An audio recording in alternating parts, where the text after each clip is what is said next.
Les comentaba antes que íbamos a ver un poco por qué no es recomendable trabajar en proceso de duelo con las constelaciones. En el texto del módulo hay un muy lindo escrito de Alejandra Pistorio, que es una docente que yo tuve, una psicóloga budista, eh, que ella hace como una transcripción de un texto me cuesta siempre pronunciar este apellido, Kubler-Ross, que es una especialista en acompañamiento de personas hacia la muerte, tiene muchos libros muy interesantes, y ella, como tantos otros, establece como una coreografía del duelo. Entonces, esto que yo preparé para que vean está en base a un poco esa descripción de Alejandra, pero sobre todo con la mirada de esta autora, que una persona que tuvo una vida muy interesante, muy intensa también, y que estuvo muy ligada a la muerte desde muy pequeña. Eh, y es algo por lo cual se interesó mucho y bueno, después trabajó mucho con eso y, y bueno, y fue desarrollando algunas comprensiones que nos son muy útiles a nosotros para hoy comprender, digamos, desde la perspectiva de esta mujer, eh, cómo es el proceso del duelo. Por un lado, en algunas cuestiones unificando tanto el proceso de una persona que está muriéndose y lo que pasa en esas personas que están en un tránsito hacia la muerte, como el proceso en los que están duelando ese tránsito, que a veces es repentino, la muerte irrumpe repentinamente, y otra vez es un proceso que se va muriendo un ser querido, y en algunos momentos esas etapas se tocan, tanto, son similares tanto en el que está por morir como en los duelantes, y en otras cosas se diferencian. Eh, y bueno, ella básicamente acompañó muchísimas personas a la muerte, niños, ancianos, personas enfermas. Bueno, es una mujer que tuvo mucha experiencia y acompañando mucho a familiares. Y bueno, tiene una mirada muy interesante, muchos libros tiene sobre la muerte, que después les voy a dejar algunos títulos y yo conseguí varios en PDF, así que después se los puedo pasar, si a alguno les interesa. Eh, Voy a usar un programa que descubrí hace poco que me gustó mucho, muy simple de usar, que es como un PowerPoint un poco más entretenido, así que acá si Tommy me lo pone para que lo vean. Bueno, acá lo ven bien en grande ustedes. Ah, ahí está. Esto se ve bien, sí, ahí lo ven. Bueno, estas etapas, esto está todo uy, no me sale, en el apunte. Entonces, lo van a poder ver ahí. Bueno, entonces la etapa del duelo desde la mirada de esta doctora, ella identifica estos 5 estadios que no son lineales. Primero, uno puede pasar por un estadio varias veces, no tienen un tiempo establecido, o sea, eh, y muchas veces pasa que hay muchas situaciones que hay ciertos estadios de este recorrido que son más prolongados que otros. Incluso muchas veces uno se queda en uno de los estadios, ¿no? Y nunca supera ese proceso, ¿no? Pero hago la aclaración de que el recorrido que vamos a hacer es esquemático, pero esto es muy singular de cada persona, no es lineal. Lo que a mí me interesa es que puedan identificar cada estadio en relación a, sobre todo los que trabajan con personas y los que van a trabajar con esta herramienta en el futuro, de por qué si yo identifico que la persona está en determinado estadio, no se recomienda abrir una constelación. El primero que nombra es el de aislamiento o negación, digamos, que este estadio es como bastante habitual en cualquier duelo, pero sobre todo cuando la muerte es repentina, ¿no? Bueno, acá anoté algunas frases que da Alejandra, esto no puede ser, debe haber una equivocación. no es verdad, digamos, es como en un momento, o sea, una de las reacciones naturales es la negación, que lo que hace es una reacción inconsciente que lo que busca es desconfirmar lo que pasa, es una defensa ante la realidad que nos avasalla, que nos invade y que es muy traumático, digamos, ¿no? Es como, por eso todos recuerdan cuando recibieron la noticia de una muerte. Y esto por este hecho de confirmar, de que sea una defensa ante la realidad, eh, no se, no se recomienda constelar en este contexto, justamente porque si la persona está en un proceso de negación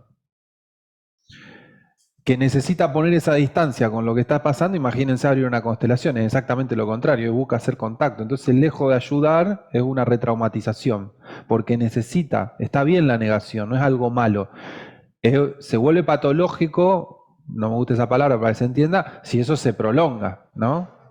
Bueno, y el aislamiento, de alguna manera, va de la mano, porque justamente lo que implica es esta escisión de la realidad, ¿no? Como yo pierdo, la persona suele como aislarse para reforzar esa como diferenciación entre la realidad interna y la realidad externa, entre el hecho que sucedió y con lo que yo quiero estar en contacto, digamos. Por eso están de la mano con la negación, y justamente muchas veces como son estrategias de la psiquis para no hacer contacto, digamos, ¿no? Negar y aislarse, ¿no? Bueno. No, se va a otro lado. Ahí va. Acá no hay nada. Bueno, el segundo estadio, que un poco tiene que ver con lo que contaba ayer, con lo que contaba Manu que le pasó ayer de alguna manera, tiene que ver justamente con la ira, la cólera, y tiene también en general como esta cuestión de lo injusto, ¿no? ¿Por qué a mí? O ¿por qué a mi pareja? ¿O por qué a mi hijo? ¿Por qué a mi papá? O lo que fuere. Que es como una reacción también para poder defenderse también de eso, ¿no? Es como una fase activa también, ¿no? De hacia afuera. Es como se canaliza con los otros. Entonces, esto suele generar una gran agresividad que es como que es una manera de que la persona se regule de ese desamparo y de ese dolor tan traumático que genera el hecho, ¿no? Como verán, esto puede pasar en cualquier contexto, pero en las muertes repentinas se agudiza mucho más, o en accidente, o en ni hablar en un asesinato, pero también es algo que puede pasar en una muerte más anunciada, donde es como que aparece como una rebeldía en contra de la realidad, de la enfermedad, de lo que fuere, y muchas veces en ese proceso eh, se generan ciertos reproches, con fundamento o no, qué buena foto que elegí, eh, donde se adjudica al resto una culpabilidad, tratando de generar sentimiento de culpa y como una necesidad de venganza que muchas veces tiene un sentido, digamos, ¿no? Porque no es que es, a veces no, a veces porque a alguien hay que echarle la culpa, sobre todo en los accidentes, ¿no? En los accidentes a veces es muy difícil determinar, a veces que sí, pero otras veces es un accidente, justamente. Eh, pero ese fenómeno de adjudicar es como también forma parte de ese proceso, y bueno, en el caso de la medicina pasa mucho, ¿no? Con las malas praxis o porque en el medio de un tratamiento como que los médicos o los enfermeros o quienes están a cargo suelen ser quienes reciben, digamos, o si estaba a cargo, esa persona estaba a cargo de alguien y no hubo, justo fallece en el contexto del cuidado, siempre alguien como es el chivo expiatorio de ese fenómeno, digamos. Y justamente, como algo que recomienda esta doctora, es la necesidad que tiene esa persona como de recibir empatía ante ese estado, ¿no? Entonces, justamente de acompañar con respeto, pero entendiendo que ese enojo no es personal, ¿no? Como si la persona está enojada o busca culpable, como no querer apagar ese incendio, digamos, sino poder acompañar empáticamente ese proceso, digamos. Volvemos a lo mismo. Si estamos hablando de una persona que está en ese proceso, no tiene sentido abrir una constelación, porque la persona justamente ahí tiene que superar y tomar contacto con algo mucho más amplio, que justamente quedarnos en que alguien tiene la culpa, que es el culpable de esto, y donde yo ni siquiera todavía hago contacto con ese desamparo, ese dolor de la muerte, hay una constelación, ¿cómo va a generar un efecto positivo? Al contrario, puede que la persona se enoje con el constelador, digamos, ¿no? ¿Se entiende esto? Eh, bueno, esta fase de pacto-negociación está más focalizada, digamos, en las personas que están en proceso de muerte, dice, más que en los duelantes, digamos. Porque justamente tiene que ver con, eh, con ese momento donde ya la persona ve como inminente su muerte, como algo que es inevitable, y ella dice se generan pactos para como de alguna manera prolongar ese proceso. Entonces ahí aparecen como eh, poner fechas, ¿no? Me acuerdo que mi abuela cuando estaba ya muy mal se entera de que su nieta, mi prima, estaba embarazada y ella empezó a decir, bueno, ojalá pueda llegar hasta ese nacimiento y bueno, después ya son como procesos que tiene la persona como de desplazar ese límite y que en general muchas veces cuando llega la Navidad, bueno, ahora el cumpleaños, o sea, ¿no? Como que se va actualizando, ¿no? Y, y ella habla del pensamiento mágico, no en un sentido despectivo, sino que también en esos procesos, los rituales y un montón de práctica que tiene que ver con distintas creencias, muchas veces favorecen estos pactos de sostenerse en la vida, digamos, en ese proceso de muerte inminente. Y por eso de alguna manera puede que eso pase en los duelantes, pero esto suele ser como más habitual en la persona con su propia muerte ante una muerte inminente, digamos, ¿no?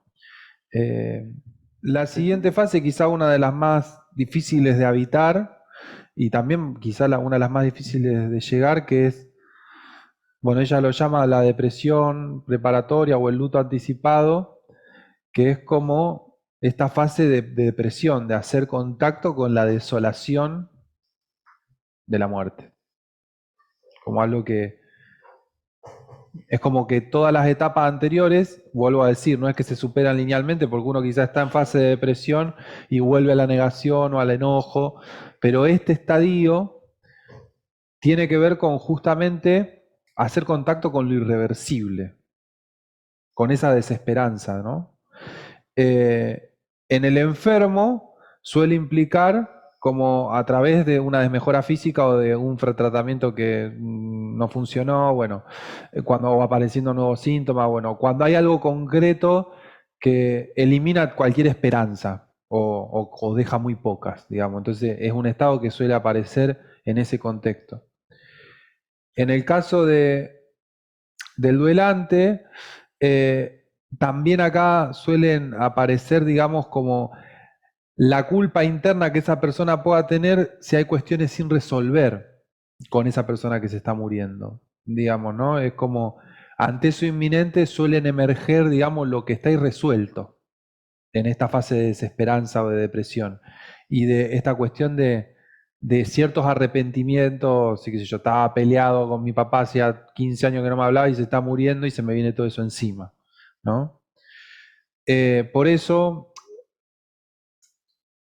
esta doctora recomienda como ciertas acciones que son saludables en este contexto, tanto de parte del enfermo como de parte de los duelantes, que tiene que ver con hacer visible esos problemas, hacer contacto con poder hablar de eso, como poder darle un cierre y también a partir de eso reconectar con toda la historia vivida con esa persona. De los dos lados, digamos, ¿no? De tanto el que está muriendo como los que están duelando, que son procesos muchas veces que llevan a reconciliaciones muy profundas. en la familia, digamos, ¿no? Que suceda ese acontecimiento, que se pueda poner en palabra, que no sea un proceso aislado del que se está muriendo, que se deprime por su lado, del duelante. Y aquí era donde entra esto del tabú con la muerte, que muchas veces evita esto, ¿no? De poder poner en palabra lo que pasó. Y de alguna manera, esto de la intervención externa, eh, justamente acá es como, acá es el Tao sería. La acción externa más saludable es no hacer nada y estar presente, ¿no? En general, eh, en los duelos, se ve en los velorios, lo hemos hablado, ante este estado de profunda tristeza del duelante o del enfermo, se trata de apaciguar eso, digamos, y eso es hasta violento, ¿no? Entonces, como la empatía que implica poder simplemente acompañar, si yo puedo, ¿no? Si no, también respetarme ese límite y no exponerme. Pero si eso muchas veces violenta al duelante o al enfermo, de querer que no esté triste, de querer que esté mejor o de que se distraiga, ¿no? Yo me acuerdo que apaciguar esa tristeza propia o del otro, ¿no? De eso inminente. Y eso para mí, digamos, es todo un tema porque yo creo que genera hasta cierta soledad en el que está muriendo. Porque el que está muriendo muchas veces se queda aislado y tiene, incluso muchas veces pasa que se hacen que no se dan cuenta, que no se enteraron que es tan grave para que la familia no sufra, para no verlo sufrir, en vez de poder acompañarse, ¿no? En ese proceso. Pero es justamente muy complejo por lo doloroso que es. Entonces, en general ahí ese proceso se hace muy en forma aislada, individualmente. Y esta etapa que sigue de alguna manera, yo lo que creo que es como la etapa donde es difícil, si vos llegaste a esta etapa de aceptación, que vuelvas a las etapas anteriores con mucha fuerza. Puede pasar, pero generalmente cuando uno llega a esta etapa hay un movimiento contundente hecho de haber transitado el dolor, ¿no? Eh, por eso, bueno, esto en general se logra al integrar las etapas anteriores, y esta fase Kubler la llama el último descanso. En el caso del enfermo, es justamente acepta como ya sin tanta desesperación, que eso pasa en muchos enfermos, como que aparece esa claridad de de los que están por morir, no sé si les ha pasado vivirlo, digamos, y de una profunda entrega a, bueno, esto que ahora es inminente, ¿no? Es interesante porque va muy pegada a la fase anterior, que es de la total desesperanza, pero bueno, justamente van de la mano. Eh, en el caso del que está duelando, eh, es como que tiene que ver justamente con ese reconocimiento del movimiento de la vida, ¿no? Bueno, el fin de las cosas, el fin de esa persona, el fin de esa relación y cómo se construye como ese espacio que queda ausente, ¿no? Como es como si el vacío que queda en ese lugar por esa persona que se fue cubre un lugar, tiene un espacio. Bueno, le damos lugar a esta ausencia, en vez de luchar contra ella, en vez de negarla. Y eso también forma parte de la persona, la ausencia que deja también forma parte de la presencia de esa persona, ¿no? Bueno, esto un poco tiene que ver con lo que hablábamos. El poder darle lugar al dolor, tanto en el enfermo como en el duelante, y eso suele llevar a a la quietud, a la calma, ¿no? Eh, bueno, esto, un poco lo que decía antes, ¿no? En el duelante esta etapa comienza a reorientar lentamente su vida aceptando que su cotidianidad cambió para siempre y y pueden estar en paz con la situación. Como ese cambio irreversible se percibe en un estado de paz, de amor incluso, ¿no? Integrando todo el proceso anterior. En este proceso, ¿qué sentido tendría una constelación? por ejemplo, también. De última, una constelación, yo muchas veces cuando he constelado a personas en esta etapa del duelo es como una frutilla de postre de ese proceso de aceptación y de entrega, pero es, es como más un colaborar con esa sensibilización que hacer algo, digamos, ¿no? El movimiento ya está hecho. Y bueno, esto también tiene que ver con una reconciliación con la realidad y en general también genera muchas veces este proceso de duelo tan fuerte, genera como una resignificación de la vida para las personas que pasan por el duelo. Como que hay cosas que cobran otro valor y otras que por ahí tenían un valor más importante antes del duelo, lo pierden, digamos. Hay como una resignificación general del vivir. Si uno, generalmente, yo creo que si uno hace un duelo saludable, uno sale mejor persona de ese proceso, en ese sentido, como se vuelve una persona probablemente un poco más humilde, más sensible. Por eso en general, eso se ve en las personas más grandes que han pasado por muchos duelos y que de alguna manera han desarrollado cierta gimnasia con la vida, digamos, y con ese proceso y una aceptación. Pero bueno, un poco la idea de este recorrido es justamente teniendo en cuenta que en general las constelaciones donde tiene sentido trabajar con el duelo es cuando trabajamos con alguien que tiene un duelo no resuelto de otra etapa. Es muy común que un niño que se murió su madre o su padre se haya quedado o en la negación o en la cólera, en la ira, en la desconexión, digamos, en algunos casos incluso en la depresión, ¿no? Son etapas que a veces se prolongan porque en ese momento ese niño o ese adolescente, sobre todo hasta esa edad, no tiene los recursos emocionales y simbólicos para elaborar un duelo. Entonces suelen suceder que nadie elabora un duelo de alguien tan cercano a una edad de desarrollo, porque imagínense que en cualquier edad un duelo es un proceso. Imagínense en un contexto donde la persona sufre eso cuando todavía está construyendo su desarrollo emocional. Y en esa construcción que implica ese otro que murió, pierdo esas personas que necesito para desarrollarme, o sea que pierdo una de las bases y además tengo que enfrentar el dolor de esa pérdida. Entonces es muy habitual que personas de cualquier edad que tuvo un duelo de su madre, de su padre, de un hermano o de alguien muy importante en su infancia, cuando era pequeño, que eso todavía esté ejerciendo mucha presión sobre su vida presente. En esos casos, digamos, sí una constelación puede ayudar a, por ejemplo, si la persona está en fase de depresión o de cólera o de negación, haga contacto para llegar, orientar hacia la aceptación.